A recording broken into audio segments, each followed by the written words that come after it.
8 तारीख से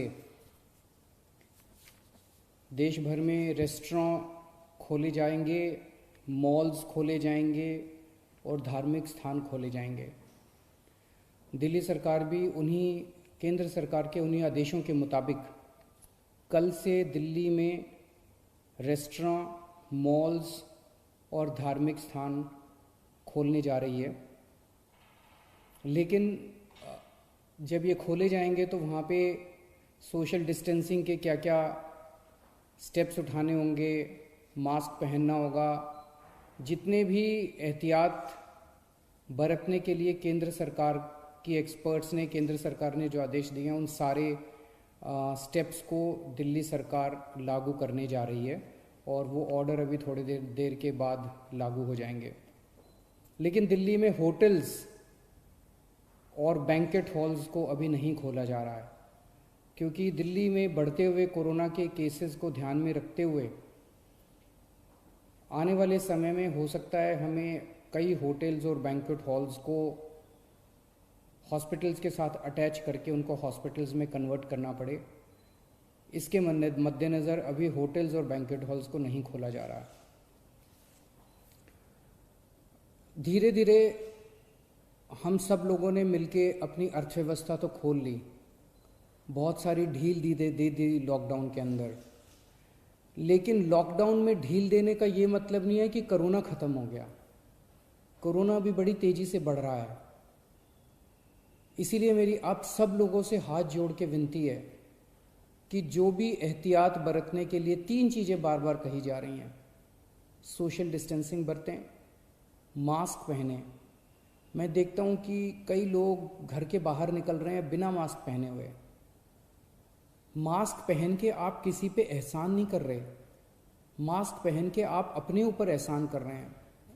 अगर आप एहतियात बरतेंगे तो आप कोरोना से बच सकते हैं। सोशल डिस्टेंसिंग, मास्क और बार बार हाथ को धोना, ये 3 चीज़ें अपने को अच्छे से करनी है। लेकिन मेरी सबसे ज़्यादा बड़ी विनती बुजुर्गों से है। सभी बुजुर्गों से मेरी हाथ जोड़ के विनती है, आप ये मान के चले कि आपके लिए लॉकडाउन ख़त्म नहीं हुआ, अभी भी आपके लिए लॉकडाउन है और आपके लिए तो और ज़्यादा लॉकडाउन है। सख्ती से लॉकडाउन करना है। मान लीजिए आपके घर में आपके बच्चे हैं, थोड़े दिन के लिए बच्चों से इंटरेक्ट करना बंद कर दीजिए, अपने घर के अन्य सदस्यों से इंटरेक्ट करना बंद कर दीजिए, एक ही कमरे में रहिए। अगर ज़रूरत है तो एक बारी बाहर राउंड लगा आइए, लेकिन किसी के साथ भी इंटरेक्ट मत कीजिए किसी भी तरह से। बुज़ुर्ग सबसे ज़्यादा, जितनी मौतें हो रही हैं उनमें सबसे ज़्यादा बुज़ुर्ग हैं। तो मेरी आपसे, जो बुज़ुर्ग हैं और जिनको कोमॉर्बिडिटी जो कहते हैं, कैंसर है या डायबिटीज़ है या सांस की बीमारी है, इन लोगों को ज़्यादा एहतियात बरतने की ज़रूरत है। पिछले हफ्ते मैंने आप सब लोगों से एक और चीज़ है, कल से दिल्ली के बॉर्डर्स खोले जा रहे हैं। 1 हफ्ता पहले हमने दिल्ली के बॉर्डर्स सील किए थे, इसलिए क्योंकि हमें ये लग रहा था कि अगर बॉर्डर्स खोल दिए तो देश भर से जो मरीज आएंगे और दिल्ली के अस्पतालों में इलाज कराएंगे, उससे दिल्ली के अस्पताल अभी जो कोरोना का इलाज कर रहे हैं, क्या उसको बर्दाश्त कर पाएंगे, क्या उस बर्डन को बर्दाश्त कर पाएंगे। इस वजह से बॉर्डर्स को सील किया गया था। कल से दिल्ली के बॉर्डर्स को खोला जा रहा है। साथ ही अभी कैबिनेट की मीटिंग हुई और ये निर्णय लिया गया है कि पिछले हफ्ते हमने दिल्ली के लोगों से पूछा था, हमने दिल्ली के लोगों के सामने ये प्रश्न रखा था, हमने दिल्ली के लोगों से ये पूछा था कि अभी तक कोरोना होने तक, मार्च के महीने तक दिल्ली के सारे अस्पताल पूरे देश के लोगों के लिए खुले रहते थे। दिल्ली के लोगों ने कभी अपने देश के लोगों का इलाज करने से मना नहीं किया। किसी भी वक्त हमारे दिल्ली के सारे अस्पतालों में लगभग 60-70% मरीज दिल्ली के बाहर से, देश भर से लोग आए हुए होते थे। हमने कभी मना नहीं किया। लेकिन इस वक्त दिल्ली खुद बहुत बड़ी समस्या में है। दिल्ली में कोरोना के केस बहुत तेज़ी से बढ़ रहे हैं और उसके इंतजाम करने के लिए दिल्ली सरकार, आपकी सरकार, बेड्स का इंतजाम कर रही है। चारों तरफ अस्पतालों में बेड्स का इंतजाम कर रही है। ऐसी स्थिति में अगर हमने दिल्ली के अस्पताल पूरे देश के लोगों के लिए खोल दिए, तो दिल्ली के लोगों को जब कोरोना होगा तो वो कहाँ जाएंगे? इस पे हम लोगों ने जनता से विचार मांगे थे।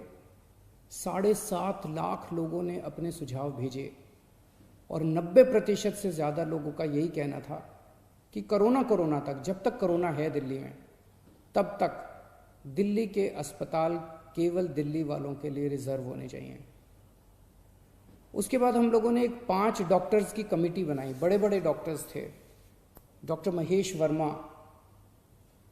वाइस चांसलर हैं आईपी यूनिवर्सिटी के, doctor Sunil Kumar medical director हैं जीटीबी हॉस्पिटल के, डॉक्टर अरुण गुप्ता ये प्रेसिडेंट हैं दिल्ली मेडिकल काउंसिल के, डॉक्टर आर.के. गुप्ता ये एक्स प्रेसिडेंट हैं दिल्ली मेडिकल एसोसिएशन के, डॉक्टर संदीप बुद्धिराजा ये ग्रुप मेडिकल डायरेक्टर हैं मैक्स हेल्थ केयर के। इन 5 लोगों की कमेटी ने विचार विमर्श करके और दिल्ली की जो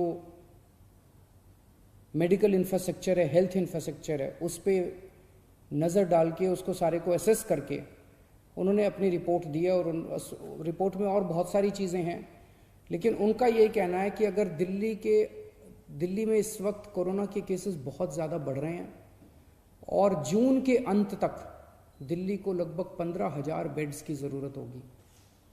ये कहाँ से आएंगे? तो इसीलिए उनका ये सुझाव है कि दिल्ली के सारे अस्पताल केवल दिल्ली के लोगों के लिए कुछ महीनों के लिए होने चाहिए और दिल्ली के अस्पतालों को पूरे देश के लोगों के लिए फ़िलहाल नहीं खोलना चाहिए।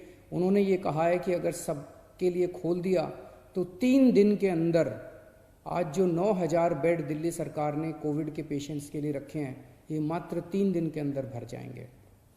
इन सारी चीज़ों पे आज कैबिनेट ने गौर किया। अभी थोड़ी देर पहले हमारी कैबिनेट की मीटिंग थी और कैबिनेट ने गौर करके ये निर्णय लिया है कि हमें एक संतुलन बनाने की ज़रूरत है।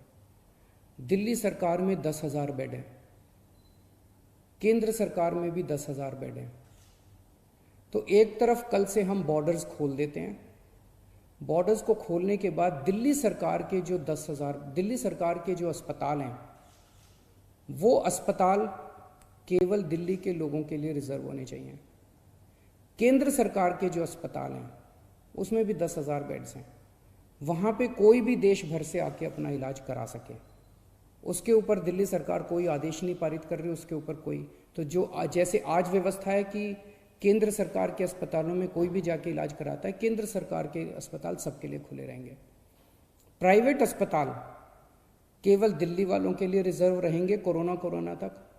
लेकिन कुछ प्राइवेट अस्पताल ऐसे हैं जो स्पेशल किस्म की सर्जरी करते हैं, जो सर्जरी बाकी देश भर में अवेलेबल नहीं है और लोगों को अपनी जान बचाने के लिए दिल्ली आना पड़ता है। जैसे ऑन्कोलॉजी सर्जरीज़ हैं, ट्रांसप्लांटेशन है, न्यूरो सर्जरीज़ हैं। इस किस्म की कुछ सर्जरीज़ जो कुछ चंद अस्पताल करते हैं, उन सर्जरीज़ के लिए देश भर से लोग अगर दिल्ली आके अपनी सर्जरी करवाते हैं, वो पूरे देश के लोगों के लिए खुला रहेगा। तो मुझे लगता है कि ये एक बैलेंस है जिसमें दिल्ली वालों के हितों की भी रक्षा होगी और देश भर से अपने जो नागरिक दिल्ली आके अपना इलाज कराना चाहते हैं, उनके हितों की भी रक्षा होगी। बहुत बहुत शुक्रिया।